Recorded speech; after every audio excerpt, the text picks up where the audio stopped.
প্রয়াত হলেন টলিউড ও বলিউডের বহুল জনপ্রিয় অসমীয়া সঙ্গীতশিল্পী জুবিন গর্গ। শোকে ভেঙে পড়ল টলি বলির দুনিয়া। স্কুবা ড্রাইভিং করতে গিয়ে মারাত্মক দুর্ঘটনার সম্মুখীন হন তিনি। তাকে সমুদ্র থেকে উদ্ধার করে হাসপাতালে নিয়ে যাওয়া হয়। তারপর ডাক্তারদের পর্যবেক্ষণে ছিলেন তিনি, কিন্তু শেষ রক্ষা করা গেল না আর। হাসপাতাল কর্তৃপক্ষ শেষমেশ তাকে মৃত ঘোষণা করেন। সবাইকে কাঁদিয়ে চলে গেলেন তিনি না ফেরার দেশে। সূত্রের খবর, জুবিন নর্থ ইস্ট ফেস্টিভ্যালে যোগ দিতে সিঙ্গাপুরে গিয়েছিলেন, যেখানে আজ তার সঙ্গীত পরিবেশনা করার কথা ছিল। তার এই আকস্মিক মৃত্যুতে ভক্তরা মর্মাহত। ইয়া আলি দিল তু হি বাতার মতো গানগুলি আজও শ্রোতাদের মুখে ফেরে।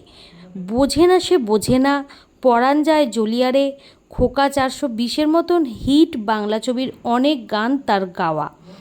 18ই নভেম্বর 1972 সালে জোরহাটে জন্মগ্রহণ করেন জুবিন গর্গ। তার পিতৃদত্ত নাম ছিল জীবন বরঠাকুর। 2006 সালে গ্যাংস্টার সিনেমার ইয়া আলি দিয়ে খ্যাতি অর্জন করেন। তারপর উপহার দিতে থাকেন একের পর এক হিট গান। অসমীয়া, বাংলা, হিন্দি এবং ইংরেজি সহ বিভিন্ন ভাষায় 40,000-এরও বেশি গান রেকর্ড করেছেন।